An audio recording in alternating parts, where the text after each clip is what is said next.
What is up, guys? It's your boy Joe the Show, and today we're changing the brake pads on the 2012 Chevy Cruze. Stay tuned.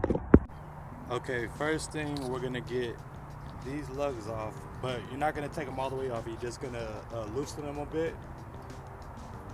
Now, don't forget, while you're doing this job, put that e-brake up so these tires don't move anywhere.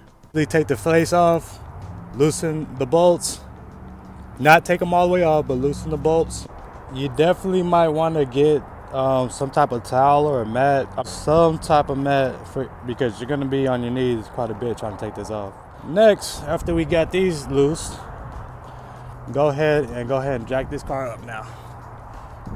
All right, after you done jacked it up a little bit, go ahead and take this off, this whole wheel. Go ahead and take these lug nuts off, and then take the whole wheel off. Okay, now that we got this off, we're gonna go ahead and get in the car, turn it on, and we're gonna turn the wheel coming out. All right, now that we got this turned out, the reason we did this is because now that we got it turned out, we're gonna need to accessibility to this nut right here, that screw right there, and that screw right there. One at the top, one at the bottom. Let's go ahead and take them off.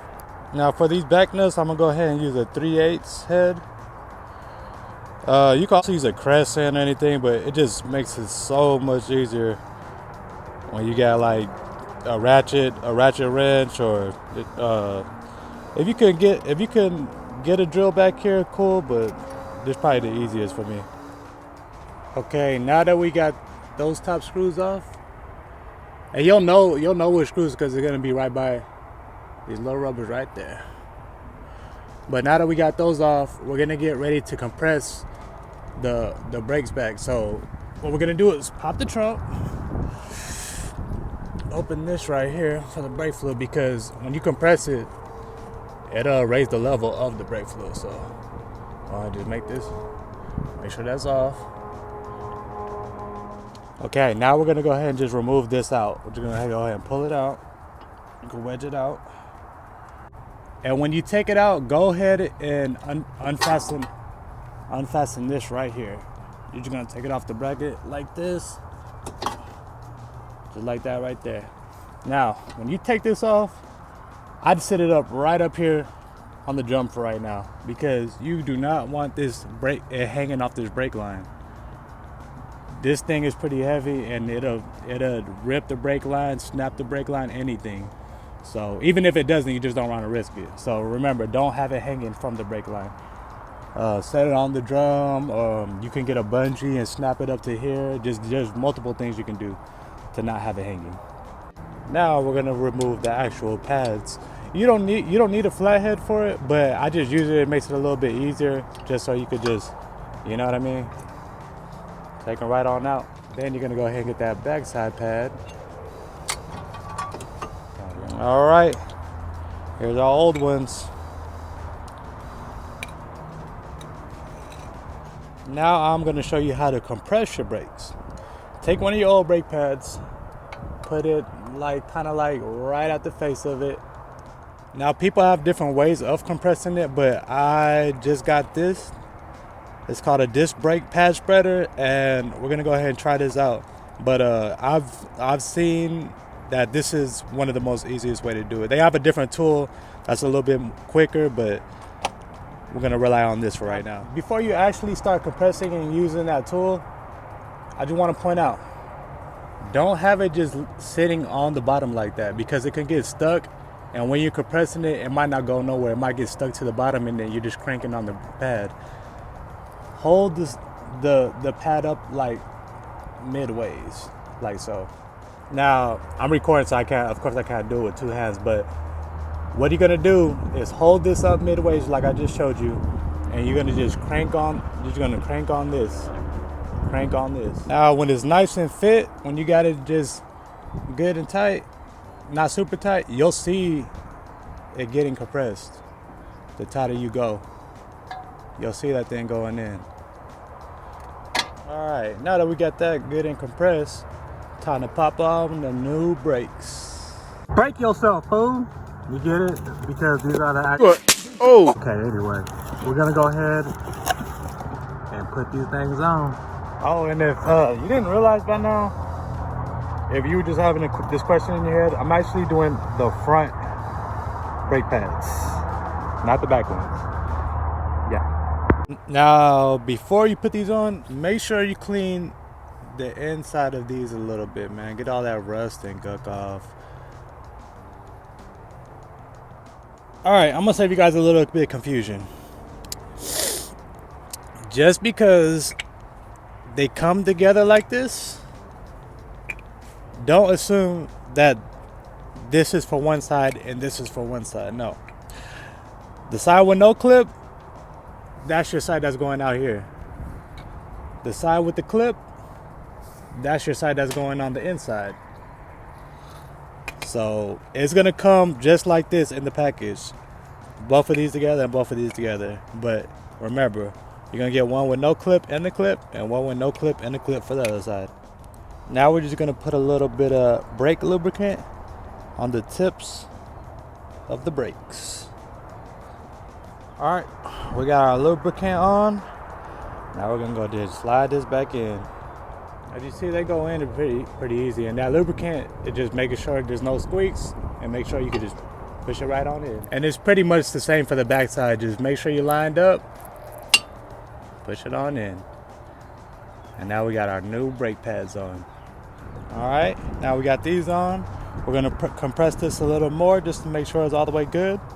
Also, after you recompress it, make sure you go ahead and wipe this down a little bit. You see all that gunk on it? Go ahead and wipe it down on a little bit just to take some of that off. All right, now we're gonna go ahead and put this back on the cover. First thing, go ahead and put this right back onto that bracket right here. All right, after you got that positioned on, we're gonna go ahead and close this right back down, but be careful because you don't want it hanging. All right, after that, we're gonna go ahead and get these screws tied back on. Remember that top one and that bottom one, right by these rubbers. Okay, now this right here is just a little bonus tip. I just want to say this because a lot of people do not point this out in these videos. When you tighten these up, don't just hand tighten them. And when you do tighten them, make sure they're at a good torque where you feel it like nice and tight. Check around for your different screws. When I was fixing this screw right here was a little loose. No big deal, but you don't want none of this loose with any bolts. Anything on here, you don't want any of it loose. So don't be afraid to, just feel around a little bit. Make sure all the screws are in place, are intact. Because one thing is you don't want any of this falling apart while you're driving. And also, when you're trying to tighten this, it depends on what tool you're using really, but for what I got right now, it's gonna be in the way. So now that the screws are in place, it's okay to take this off if you need it out the way. All right, now that everything is secure, we're gonna go ahead, pop the tire back on, pop the lug nuts on. All right, now that we got the wheel on, lug nuts hand tight, we're gonna go ahead and get the tire iron on, and we're gonna go ahead and tighten them all the way down. Also, before you tighten that, go ahead and turn this wheel right back out. Make sure it's straightened out because you don't want to tighten these and you actually accidentally scrape the side panel. All right, when you feel this pretty tight with your tire iron, go ahead and let this back down, and then we're gonna tighten them even more to make sure that this is not at all wobbly. Like I said, you don't want no bolts loose coming off anything. We want to make sure this is all getting tight. All right, now that we got these nice and tight, we're gonna go ahead and put the face back on. Okay, another bonus tip, guys.